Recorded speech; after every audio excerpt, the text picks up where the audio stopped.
णमोजनानम् उस्हादीजिनवराणं नमियोणया वढ्ढमाणजिरणाहं दम्यदंसनवेनाणम् उच्छामि पाय्यवावरणम् उच्छामि पाय्यवावरणम्। हम सभी लोग पिछले कुछ दिनों से प्राकृत व्याकरण सिद्धहैम शब्दानुशासन का अध्ययन कर रहे हैं, जिसके अंतर्गत अभी तक हमने 3 पाद पूर्ण रूप से अध्ययन कर चुके हैं और चतुर्थ पाद के लगभग 144 सूत्रों का अध्ययन हो चुका है, जिसमें धातुओं के स्थान पर अन्य धातु के आदेश के सूत्र कहे गए हैं। सूत्र नंबर 241 सूत्रों का लगभग अध्ययन हो चुका है।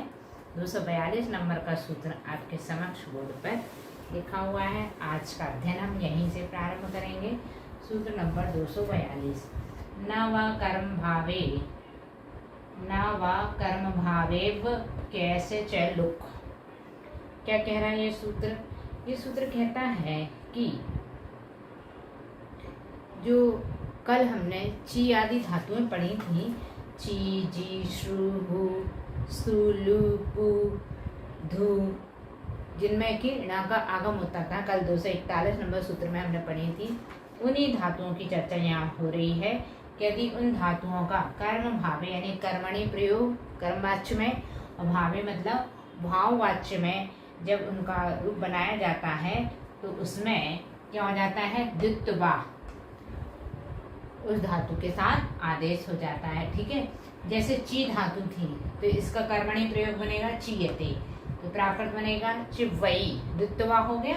और ते तो उसमें वर्तमान काल का प्रत्यय लगाया तो चिवई। या जब 241 नंबर सूत्र का यदि प्रयोग करें तो उसमें णा का आगम होता था तो चिणत जई बनेगा। इसी तरह से जी धातु में जीयते संस्कृत शब्द बनाया, इसकी प्राकृत बनेगी जिब्बई। और यदि णा का आगम करके बनाएंगे 241 से तो जिणित जय, यानी 42 से बनाएंगे तो जिब्बई और 41 से बनाएंगे तो जिणित जय। ठीक है, लेकिन याद रखना कर्मणि और भावे प्रयोग में ही ऐसा होगा, मतलब कर्मवाच्य और भाववाच्य में, कर्तृवाच्य में नहीं होगा। अगला सूत्र 243। ममश्चे, अर्थात ममश्चे का अर्थ क्या है? कर्म और भाव वाच्य में ही इन्हीं धातुओं के साथ कहीं कहीं द्वित्व का आदेश भी होता है। जैसे चीयते, यही चीयते हमने ऊपर बनाया जिसका चिपई बना है, तो इस सूत्र से क्या बनेगा? चिम्मई, यानी 43 नंबर के सूत्र से बनेगा चिम्मई, 42 नंबर के सूत्र से बनेगा चिब्बई, 41 नंबर के सूत्र से बनेगा चिणिजई और चिड़ी आई। ठीक है, इस प्रकार इसके कई रूप हो सकते हैं। अगला सूत्र 244। हन खनोन्तेस्य, हन और खन धातु में कर्म और भाववाच्य में भी द्वित्व हो जाता है, यानी जितनी ऊपर धातु थी ची, जी आदि उनमें तो होते ही साथ साथ हन और खन में भी होता है। हन्यते प्राकृत बनेगी हम्मई, खन्यते प्राकृत बनेगी खम्मई। ठीक, अगला सूत्र 245। बहु दुह लिह वह रुधा मुच्यतः, यानी इतनी धातु में कौन कौन सी? दुह, लिह, वह और रुध, इन चारों धातुओं में कर्मणि और भाववाच्य में विकल्प से द्वित्व ब और भा यानी संयुक्त ब और भा आदेश हो जाता है। तो दुह्यते, संस्कृत में वर्ड बनाया दुह्यते, इसकी प्राकृत बनेगी दुभई या दुहिजई। यदि इस 45 नंबर सूत्र का प्रयोग करेंगे तो दुभई बनेगा, ये ब और भा संयुक्त व्यंजन का प्रयोग होगा। और यदि इस सूत्र के बिना बनाएंगे तो दुहिजई। ऐसे दूसरा उदाहरण बनाया लुह्यते, 4 धातुओं की बात कही है तो लुह्यते, पहले दुह धातु, दूसरी लुह, तीसरी वह, है ना, चौथी रुध, तो लुह्यते का बनेगा लुब्भई और लुहिजई। इसी तरह से उह्यते यानी बुब्भई और बहिजई, रुध्यते रुब्भई और रुंदजई। ठीक, अगला 246। दहोजजहा, यानी दह धातु में उसके कर्मणि और भाववाच्य प्रयोग में ह यानी अंतिम व्यंजन के स्थान पर द्वित्व ज और झा यानी संयुक्त ज और झ हो जाते हैं। तो दहीयते, दहीयते का बनेगा डज्झई या डहिज्जयी। ठीक। अगला सूत्र 247, बंदोंधा। बंद धातु में इस संयुक्त व्यंजन के स्थान पर ये संयुक्त व्यंजन आदेश हो जाए, ना और धा के स्थान पर ज और झा। तो बद्धते, बद्धति की प्राकृत बनेगी बज्झई या बंधिज्जयी। ठीक है। इस प्रकार से हमने ये 247 नंबर तक के सूत्रों का अध्ययन किया। आगे अब अगला सूत्र 248 नंबर का पढ़ेंगे।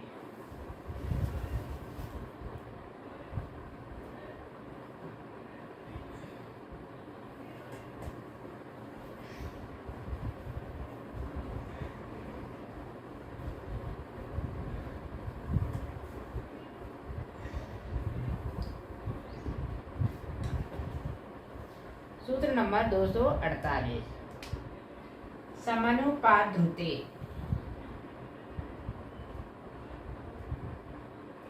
समनु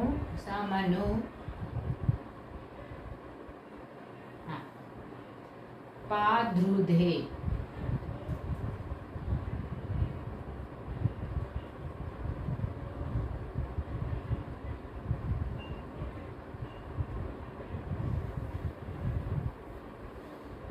सम अनुस्वार लगा हो, सम उपसर्ग लगा हो, अनुस्वार नहीं, सम उपसर्ग लगा हो और उसके साथ में अनु, सम के साथ में अनु जुड़ा हो, या उपसर्ग लगा हो और रुंद जुड़ा हो, तब क्या हो जाता है, ज और झा विकल्प से हो जाता है। सम धन अनु या उपधन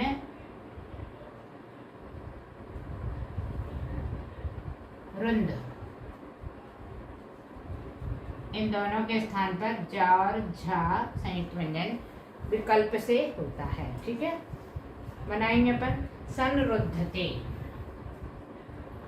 संरुध्यते, ये सम उपसर्ग है और ये रुद्धते, इसमें रुद्ध धातु है, इसमें क्या हो जाएगा, सम रुज्झई या समरुद्धजयी।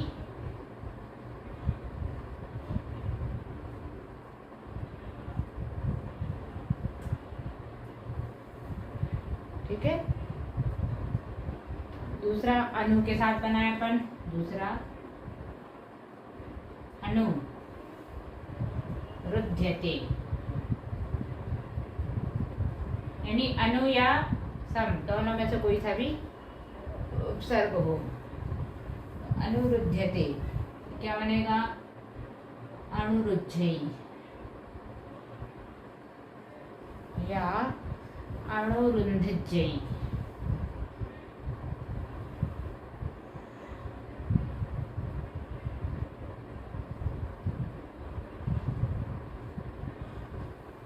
ठीक है।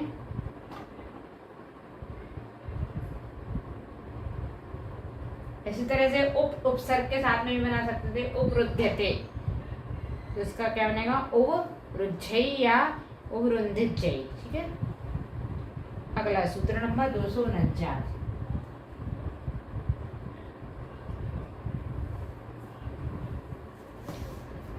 गमादीनां द्वत्वम्।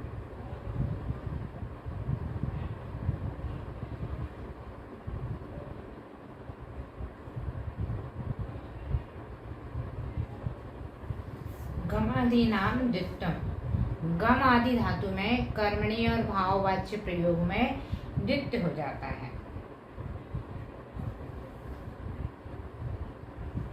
कर्मणि और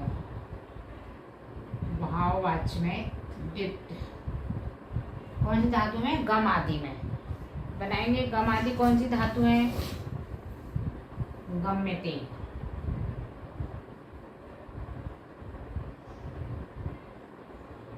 गम्यते, इसकी क्या बनेगी प्राकृत, गम्मयी।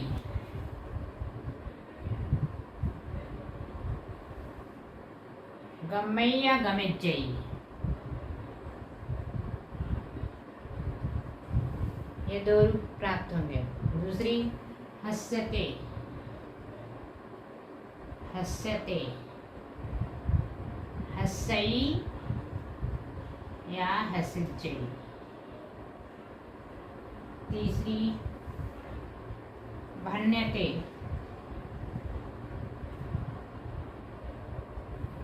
क्या होगी, भण्णई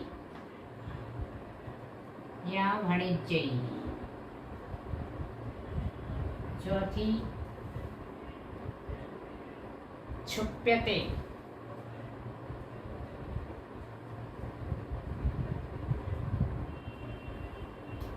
छुप्पई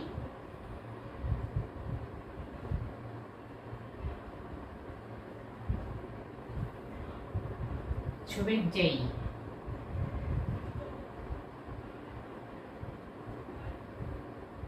पांचवा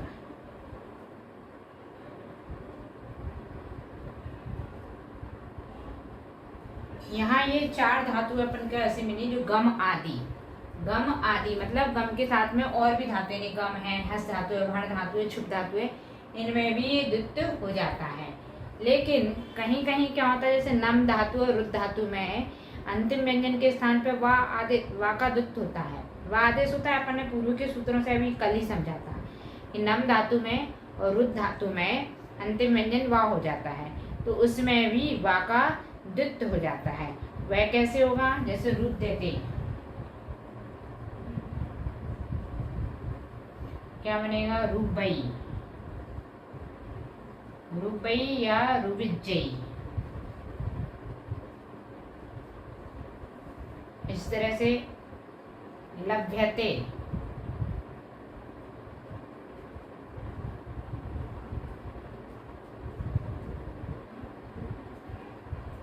कथ्यते,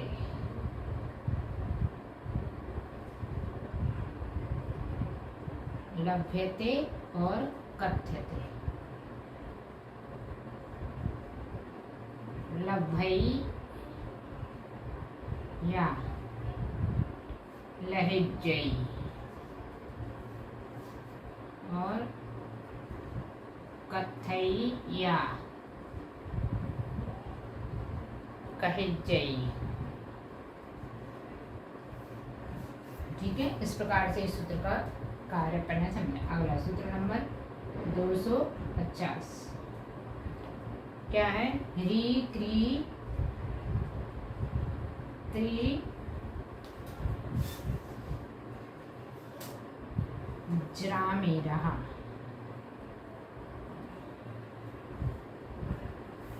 यानी ह्री क्री त्रि और ज्री के जो री है उस री के स्थान पर ईर हो जाता है, री का ईर हो जाता है। ठीक है, जिन जिन धातुओं में ये है, जैसे री है तो इसका क्या हो जाएगा, हीर। क्री है तो इसका क्या हो जाएगा, कीर। त्रि है तो क्या हो जाएगा, तीर। इसी तरह से अन्य धातुओं का उदाहरण लिखेंगे अपन। ह्रियते, ह्रियते तो इसमें क्या होगा, हीरई। दूसरा उदाहरण है क्रियते, कीरई। तीसरा उदाहरण है तीर्यते, तीरई। और चौथा उदाहरण है जीर्यते, जीरई। इस प्रकार से धातुओं के रूप यहाँ बनेंगे। अगला सूत्र, ये 250 नंबर तक के सूत्रों का अध्ययन हमारा पूर्ण हुआ। अब अगला 251।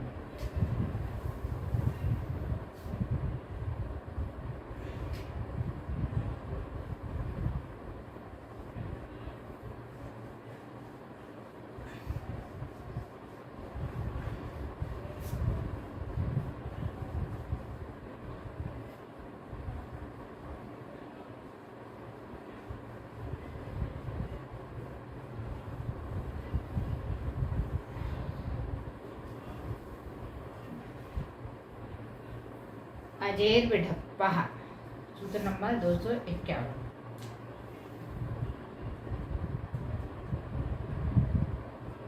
अर्जे विडप्पा। हाँ। क्या हो रहा है सूत्र में? अर्ज का विडप्प आदेश हो जाता है।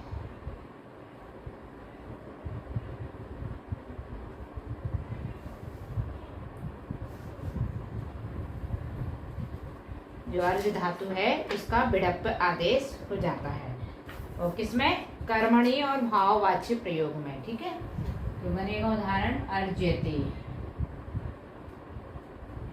अर्ज्यते यानी विडप्पई। या जब हम इस सूत्र का प्रयोग न करेंगे तो क्या बनेगा? अज्जयी। ये रूप भी बन सकता है। कभी कभी इस विडप के साथ में ये और इज्ज भी लगता है, जो कर्मणी प्रयोग में प्रयुक्त होते हैं ना, ये और इज्ज। पूर्व के तीसरे अध्याय में अपन ने पढ़े थे, तो उसके अनुसार अर्जते का एक रूप और बनेगा। क्या बनेगा?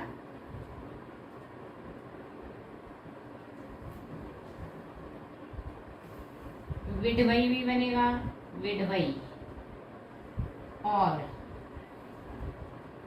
अजिज्जयी, अजिज्जयी, और विड्य विजयी। इसमें ये और इसमें इज्ज और ये दोनों का प्रयोग करके भी बनाया जा सकता है, ये अथवा इज्ज, है ना, जो कर्मणी प्रयोग में पूर्व में प्रयोग हो। अगला सूत्र, सूत्र नंबर 252 क्या है? ज्यों णव णजौ, यानी ज्यों के णव और णज आदेश हो जाते हैं। जो ज्ञा धातु है उस ज्ञा धातु के स्थान पर णव और णज, ये दो आदेश हो जाते हैं। तो उदाहरण लिखेंगे अपन, ज्ञायते, णवई और णजई, ये दो इसके रूप प्राप्त हुए। लेकिन यदि पूर्व के सूत्र देखें अपन, अभी 257 तक के जो सूत्र हैं वो कर्मणी भावे प्रयोग तक के हैं। तो 257 सूत्रों से अपन देखें तो ज्ञा के स्थान पर पूर्व में धातु का जो आदेश होता है जा या मुड़, जान या मुड़ भी आदेश होता है ज्ञा धातु का, तो उसमें इज लगा करके भी इसका रूप बनाया जा सकता है। 4/8 नंबर के सूत्र से यदि हम लगाएं तो ज्ञा के स्थान पर जान या मुड़ ये आदेश करके बनाए, तो इसका क्या बनेगा? जाणिज्जयी,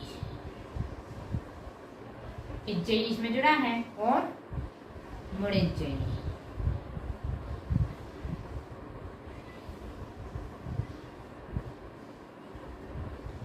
और 2/42 नंबर का सूत्र यदि प्रयोग करें तो ज्ञा के स्थान पर ण आदेश होता है, तो उसके अनुसार क्या बनेगा? णइज्जयी, ये भी प्रयोग हो सकता है।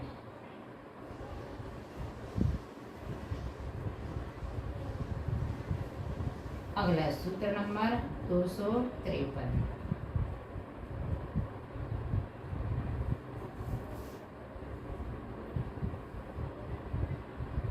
व्याहृगे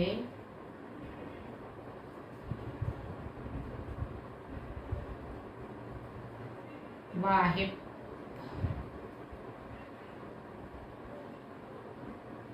वाहिपः, यानी व्या के साथ जब ही लगा हो तब क्या आदेश हो जाता है? वाहिप आदेश हो जाता है।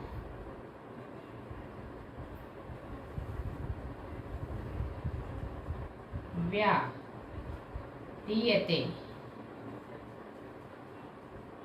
वाहिपै या वाहृजै।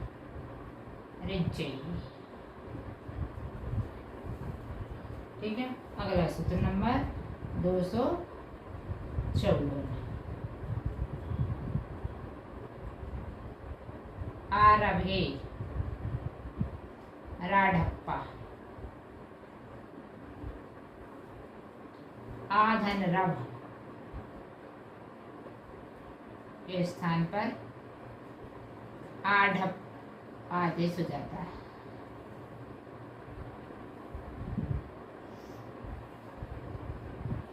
आरम्भते, आढप्पै अथवा आढवीऐ।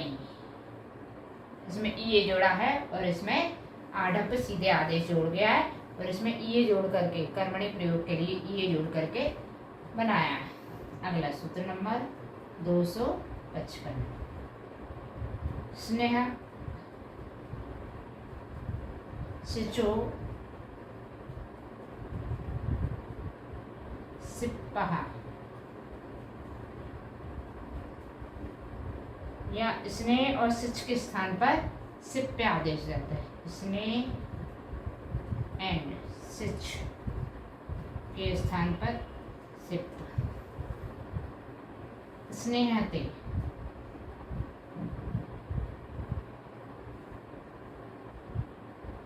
सिप्पै और सिच्यते,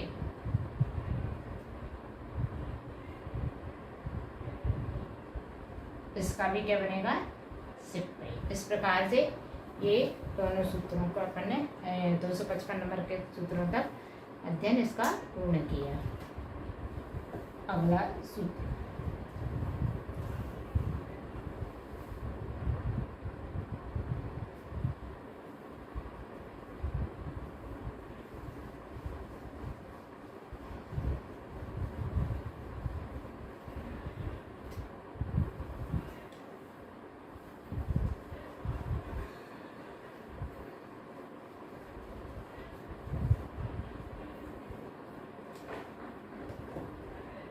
सूत्र नंबर 256। ग्रहेर घेप्पः,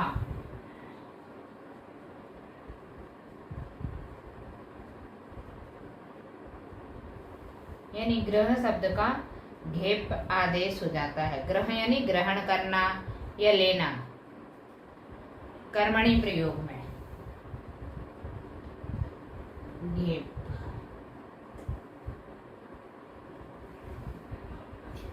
ग्रह्यते,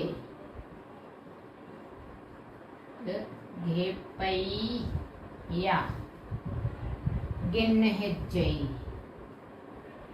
गिन्न भी आदेश होता है तब उसमें इज जुड़ेगा। गिन्नहिज्जै या गिन्नहियै,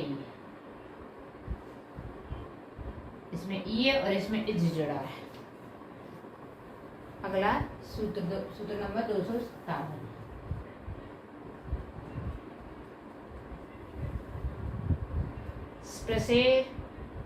स्प्रसेर छिप्पः,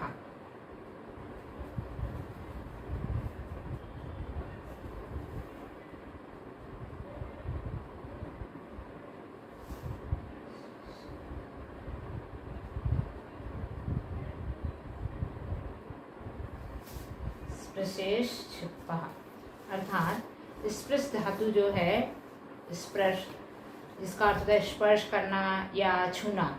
तो स्पृश धातु में छिव आदेश होता है अर्थ के हिसाब से, परंतु कर्मणि भावे प्रयोग में छिप आदेश होता है। स्पृश का छिप,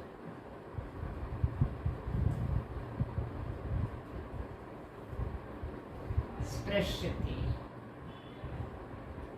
छिप या छिविज्जै।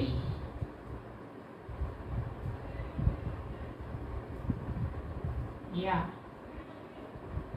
छिविऐ। ठीक। अगला सूत्र नंबर 258।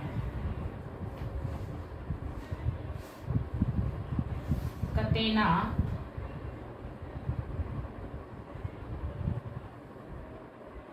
नाफ्ना दया।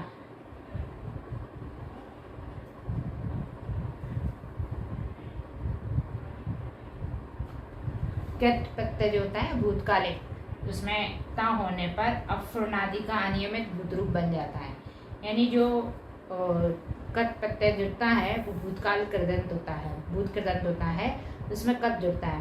तो कत के स्थान पे संस्कृत में तो ता लगता है धातु के साथ में, लेकिन उसके स्थान पे यहाँ प्राकृत में ता का आ हो जाता है। और अनेक धातुओं में उस आ के स्थान पर ईवी आदेश हो जाता है। इसीलिए ये जो भूत कृदंत बनाने वाले धातु रूप हैं उनमें कहीं कहीं विशेष स्थिति बन जाती है तथा संज्ञा शब्दों के समान भी इनके रूप भी विभिन्न विभक्तियों तथा वचनों में चलाए जा सकते हैं। जैसे गम धातु है तो गम का क्या हो जाएगा, गत। जब भूतकालिक कृदंत उसका बनाएंगे तो गम का हो जाएगा गत।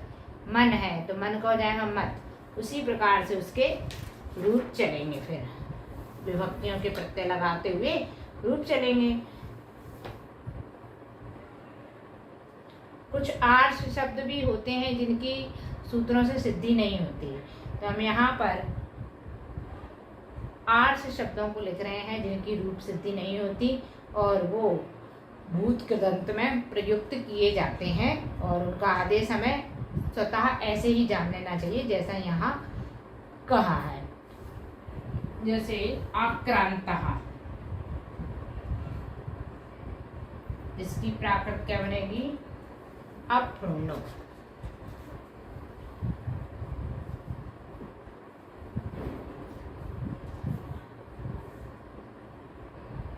दूसरा उत्कृष्टम, उत्कृष्टम की बनेगी उक्कोसम। यहाँ दूसरा यहाँ लिखें, ये तीसरा। स्पष्टम, स्पष्टम की बनेगी फुडम।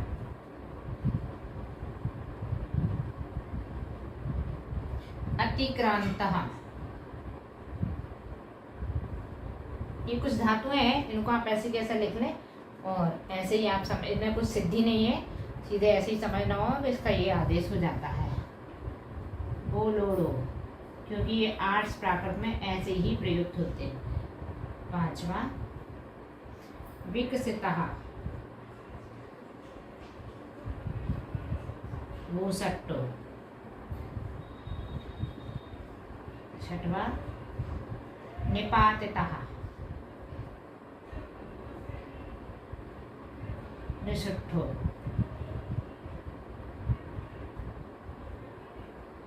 सातवा रुग्णः, लुग्गु। आठवा नष्टः,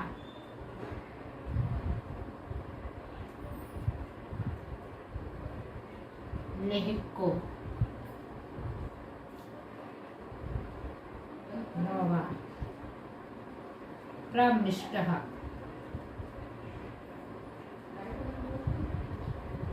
पमुहुट्ठो।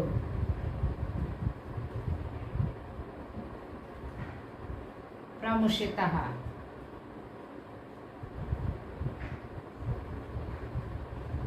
पमुहुट्ठो।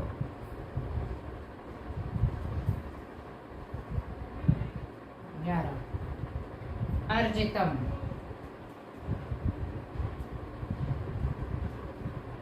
विधत्तम। ये कुछ धातुओं को संग्रहित किया है जिनमें क्वथ प्रत्यय लगा उन्हें भूतकाल कृदंत में बनाया गया है। 12 स्पृष्टम,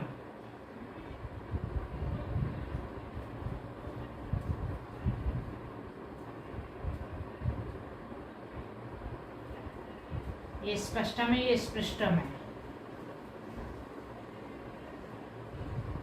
चित्तम। 13 स्थापितम,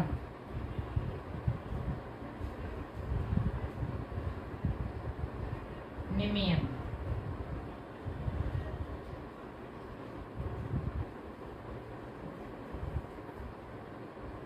14 अस्वादितम,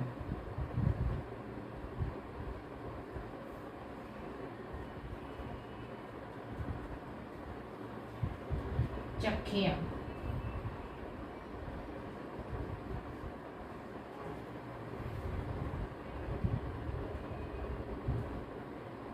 लूनम, लूअम,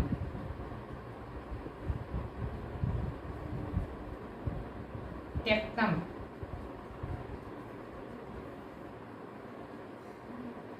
जढ़म,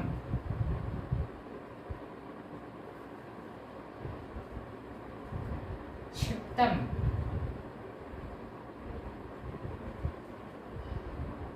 झोसियम,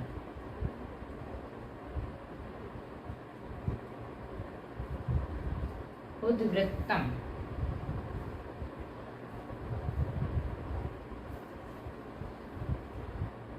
निच्छूदम,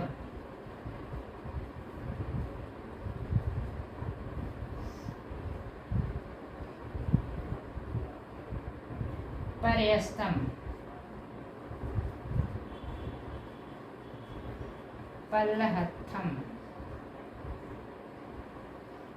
हेसितम,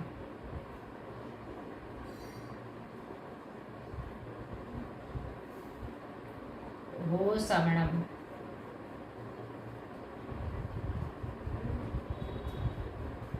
इस प्रकार से ये कर्मणि भूत कृदंत है। भूत कृदंत के साथ साथ में कर्मणि प्रयोग में कुछ धातुओं की अनियमित स्थिति दिखाई देती है, लेकिन उनको आदेश रूप जानना चाहिए और ऐसा ही समझना चाहिए। चलिए अगला सूत्र।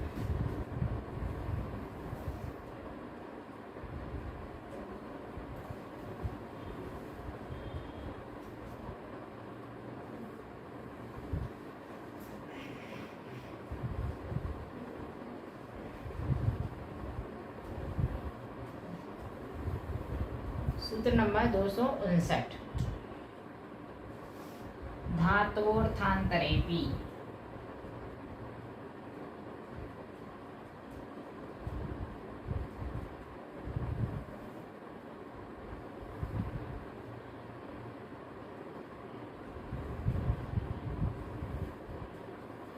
यानी उक्त धातुओं के भी अतिरिक्त धातुएं हैं।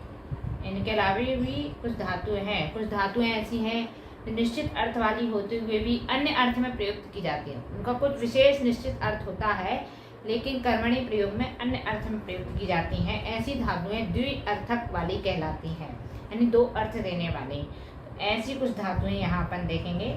जैसे उदाहरण दिया सबसे पहला वलय।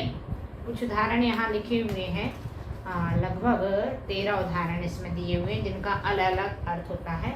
हम सभी धातुओं को यहाँ लिख लेते हैं।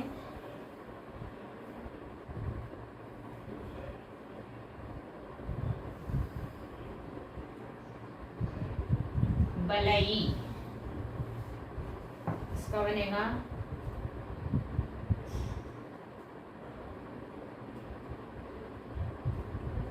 जो बल धातु है, बल, इस बल धातु का प्रयोग किस में होता है? प्राण धारण करने में, या इसका अर्थ होता है प्राण धारण करना, ये निश्चित अर्थ है। लेकिन इसका प्रयोग खाने के अर्थ में भी किया जाता है। कहीं कहीं ये खाने के अर्थ में भी प्रयुक्त होती है, इसलिए इसके दो अर्थ कहलाए, प्राणनम करोति और खादति। यहाँ इसकी सिद्धि नहीं कर रहे हैं, सिर्फ वो धातु किस अर्थ में प्रयुक्त होती है, द्विअर्थक वो कैसे है, दो अर्थ उसके कैसे निकलते हैं। यानी मूल इसका अर्थ क्या है? प्राणारंभ करोति, यानी प्राण धारण करना अर्थ है, लेकिन इसे यानी खाने अर्थ में भी प्रयुक्त होती है, ये अपन को जानना है। दूसरा है कलई। कलई, कल का अर्थ होता है आवाज करना, लेकिन यहाँ पर ये गणना करने के अर्थ में प्रयुक्त हुई है। संख्यानम करोति या जानाति।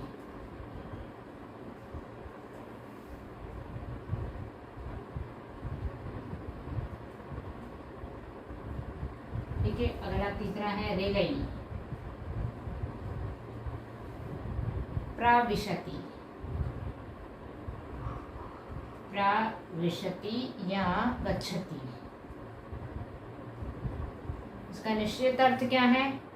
प्रवेश करना, लेकिन ये किस अर्थ में प्रयुक्त हुई है? जाने के अर्थ में। चौथा बम्फई।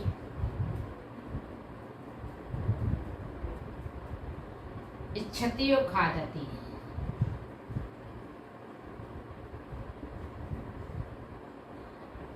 पांचवा थक्कई।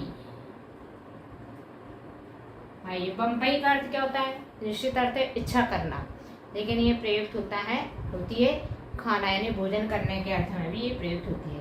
ऐसे ही थक्कई का अर्थ होता है नीचे जाना या विलंब करना, लेकिन ये ढील करने के अर्थ में प्रयुक्त होती है। नीचाम गतिम करोति अथवा विलंबयति। ये संस्कृत में ही लिख रहे हैं इसका अर्थ। छठा झंखई। इसका निश्चित अर्थ होता है विलाप करना, उलाहना देना, लेकिन ये बोलने के अर्थ में भी प्रयुक्त होती है। बिलपति।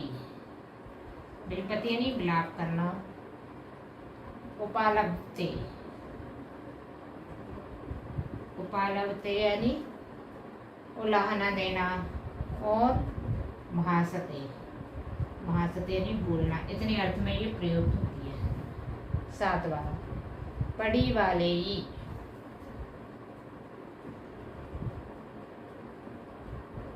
पड़ी वाले यानी प्रतीक्षा करना। प्रतीक्षते अथवा रक्षति रक्षा करना। ये दो अर्थों में प्रयुक्त होती है।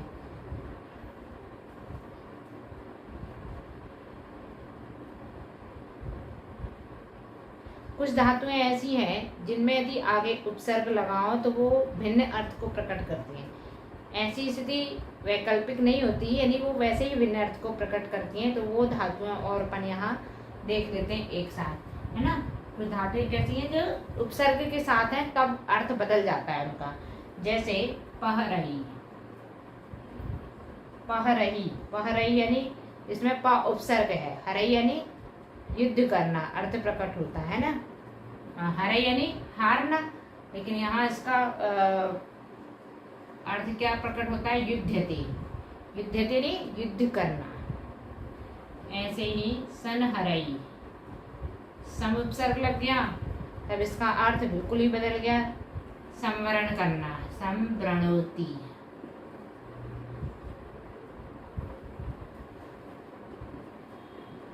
अणुहरई। यहाँ पर अणु उपसर्ग लग गया। अणुहरई मतलब सदृशी भक्ति, अर्थात उसके समान होता है।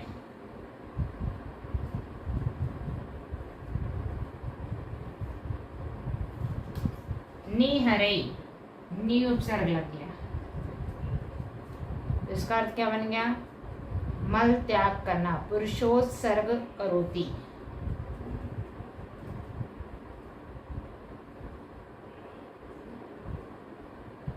यानी मल त्याग करना।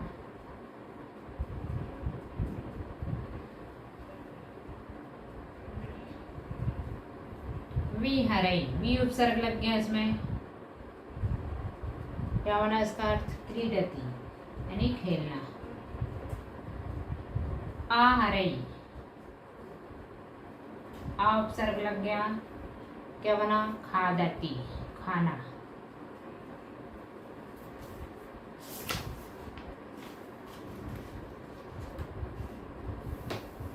पडिहरई।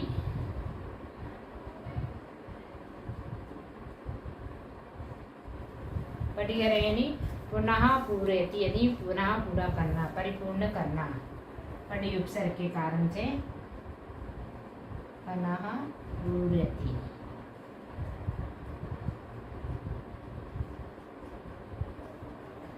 परिहरई।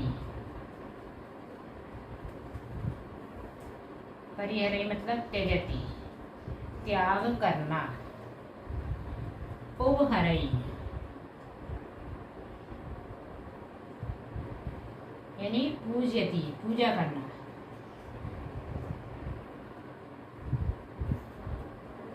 वाहरई यानी आहवयति। आह्वान करना, बुलाना या पुकारना अर्थ हो गया। वसई, यहाँ धातु चेंज हो गई, वसई धातु बस धातु है, उसमें प उपसर्ग लगा है, इसका अर्थ होगा अवश्य देशांतर में जाना, देशांतरम गच्छति, प्रदेश जाना, देशांतर गच्छति।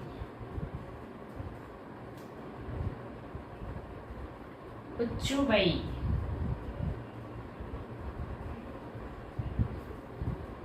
यानी चटती। ये जो इस तरफ लिखे हैं वो प्राकृत में लिखी हुई है धातु, और उसका अर्थ जो निकल रहा है वो संस्कृत में लिखा हुआ है। उल्लू है, उल्लू है का अर्थ निकलेगा निश्चरती, यानी चढ़ना, नहीं चटती का अर्थ होता है चढ़ना, और उल्लू है का अर्थ होगा पहुंचना या साफ करना। उल उपसर्ग के कारण से उसका अर्थ निकल गया। इस प्रकार से उपसर्गों के साथ में इन धातुओं के अर्थ में अंतर आ जाता है, और इस प्रकार ये प्राकृत भाषा की व्याकरण मुख्य रूप से यही समाप्त होती है 259 सूत्रों तक। आगे जो व्याकरण है, व्याकृत की जो अन्य ब्रांचेज हैं, जैसे शौर सैनी, मागधी और चूलिका, पैसाची, उनकी व्याकरण आगे के सूत्रों में कही गई है। तो इस प्रकार ये व्याकरण आज यही समाप्त होती है, और आज की कक्षा भी इतनी। आगे के सूत्रों का अध्ययन हम अगली कक्षा में करेंगे। जिनवाणी स्तुति करेंगे अपन। श्री जीणे वाणी जग कल्याणी, जग जने मज तमे मोहे हरि, जन मणे हारी गण हरे हारी, जम्मे जरा भवरुगे हरि, तिथे यराणम दिव्य थुणिम जो पढ़ई सुनई, मैये धारे रण में सुखे मणंतम धरिये, सासद मुख पदम पावई, सासद मुख पदम पावई। नमो जनानम।